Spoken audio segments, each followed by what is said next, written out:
Kelly Ripa is celebrating 25 years at the helm of Live, and for the milestone anniversary, the show pulled out all the stops with a major surprise for the longtime host. The 55-year-old was overcome by emotion after being surprised in the best possible way. Firstly, her oldest son, Michael, 28, came out onto the studio to celebrate his mom, presenting her with a bouquet of flowers that he joked he had stolen from the green room. He embraced Kelly, who was delighted to see him, before introducing a surprise montage filled with clips from over the past 25 years of Kelly's time on the show, all of which featured her family. "That was a nice surprise," Kelly told him, visibly emotional. "Now you may have noticed that Lola and Joaquin aren't here." Michael then told his mom, joking that they had settled and sent him. Lola, who was in London, and Joaquin, who was rehearsing for his Broadway debut in Death of a Salesman, did send some video messages for the TV host, though, which were played out on the screen. The first was from Lola, who began, "Hi, Mommy. I wanted to congratulate you on 25 years of Live. That is insane. I'm so proud of the life you've made for yourself and for Michael, Joaquin, and me. And Dad, we really wouldn't have anything without you. And I think that a lot of people would agree with me that there would be a lot less joy without you too and your pretty face on the air every day. I'm not joking. I'm so proud of you. Congratulations." The screen then cut to Joaquin's message. "Hi, Mom. You may be wondering where I am. I'm currently in your home. I just got back from rehearsal for Death of a Salesman, opening May 9th, and I'm feeling rather tired." Joaquin then got into bed as he continued, "I'll make myself at home here. I love you, proud of you, and here's to 25 more." Joaquin then started to laugh as the video cut. Ahead of the episode, Kelly opened up about the future of her role on the series.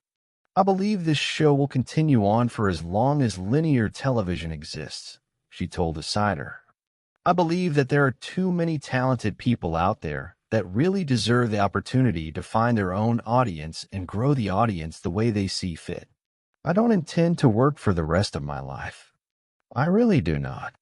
Contrary to what everyone around here thinks," she added. "I don't intend on working for the rest of my life. But I think we'll all make that decision when the time comes. I think there's a way to sort of get new people on board and have them test co-hosts and get the audience used to other people. I think it's important. I love this show too much to see it sort of ever end with us." Kelly took over for Kathy Lee Gifford as Regis Philbin's co-host in 2001 and has remained on the show ever since. Following Regis' exit in 2011, she was joined by Michael Strahan from 2012 to 2016 and Ryan Seacrest from 2017 to 2023. As for their children, Lola is currently pursuing a career in music in London. Meanwhile, Joaquin, who is represented by Say and Untitled, is set to portray the character Colby in Hulu's upcoming pilot Foster Dade, adapted from Nash Jenkins' novel Foster Dade Explores the Cosmos.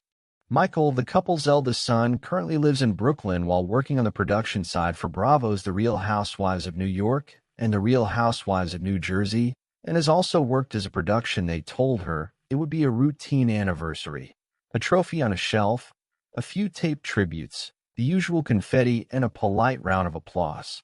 Kelly had done anniversaries. She had done live television. She had done surprises that were carefully calibrated and rehearsed. 25 years at the helm of a morning program meant that surprises tended to be the sort of thing that looked great on camera and made a neat headline afterward. So when the stage manager tapped her earpiece and the teleprompter flashed the cue for a commercial break, Kelly smiled in the old practiced way she had perfected over a quarter century. Bright eyes, quick laugh, the exact tilt of the head that said, "I'm having fun, aren't we all?" The audience cheered. The band tossed a little flourish into the air. The lights warmed as if to hug the set. The segment wrapped. She blew a quick kiss to the camera and began to walk to the green room, her heels clicking on the studio floor like punctuation marks in a sentence she'd been writing for 25 years. She did not expect to find her oldest son waiting for her under the fluorescent hum of the green room light. "Michael," she said, the name landing somewhere between a question and a prayer. The bouquet in his hands was absurdly large, a tumble of blossoms that threatened to eclipse his grin. He joked in the past about nicking props. Today his grin widened when he said, "I may have stolen these from the green room." Kelly laughed, partly because she had to, partly because the sight of him in the doorway folded something warm and private into the public day. He looked like her in that way that makes you stop and remember how DNA writes itself through generations. The arch of the eyebrow, the stubborn dimple when he smiled, the exact tilt of disbelief that said, "I can't believe we pulled this off."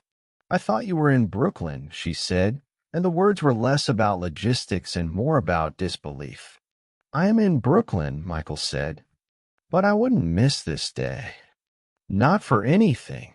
He stepped forward and put the bouquet into her hands like an anchor, and Kelly felt, absurdly, like a young woman again, a mother who could still be surprised, who still had pockets of astonishment saved up for days like this.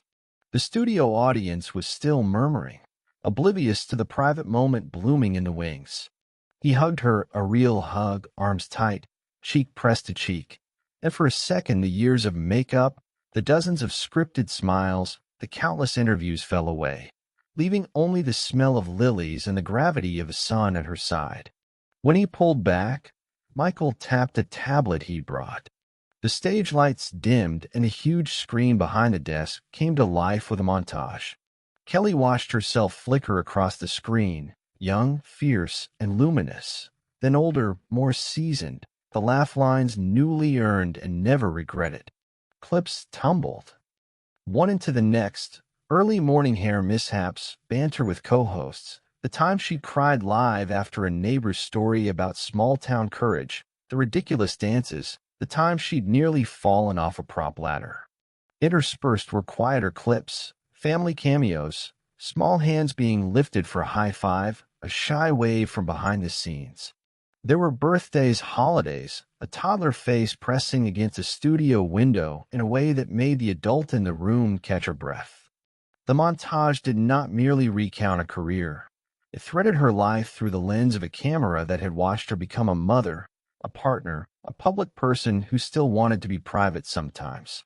Clips of her kids popped up, a small Michael with skin knees, Lola at a piano in a cramped living room, in a video whose edges were soft with memory, Joaquin, already certain of himself even in the little boy clips, a grin that said he planned to take every stage he saw. That was a nice surprise, Kelly told him when the footage ended, voice catching in a way that made everyone around them hush. She laughed, as if to hide the tremor in her throat, and then let herself feel it, swell of gratitude, the smack of nostalgia, the ache of years she had spent holding audiences and holding steady. Tears pricked at the corners of her eyes. Yes, but also at the corners of a life that had been broadcast into living rooms and became, in some small way, a shared history. Michael cleared his throat. "There's a little more," he said, and the audience leaned forward as if they could sense that the evening had turned from celebration into something closer to a confession. "You may have noticed Lola and Joaquin aren't here," he said, amusement and apology braided together in his tone. For a second, Kelly's face registered the practical cataloging of where her children were in the world. Lola in London, Joaquin rehearsing for a major production, then the relief as his next words arrived. But they sensed something.